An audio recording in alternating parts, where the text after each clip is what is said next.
তৃণমূলের গড় ছিল, সেখানে তো বিশৃঙ্খল অবস্থা। এতদিন এই ভাইপোকে বাংলা মানুষ তো পাত্তা দিত না, এখন নিজের দলের কর্মীরাও পাত্তা দিচ্ছে না।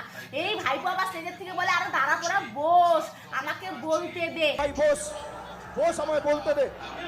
যদি তোমরা চুপ করে না বসো তাহলে কিন্তু দল তোমাদের বিরুদ্ধে স্টেপ নেবে।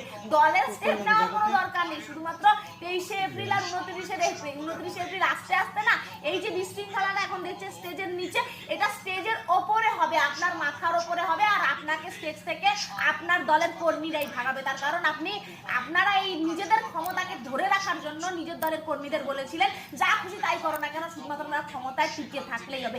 আপনি শুধু সময় গুনুন হাতে, দেখুন আপনার দলের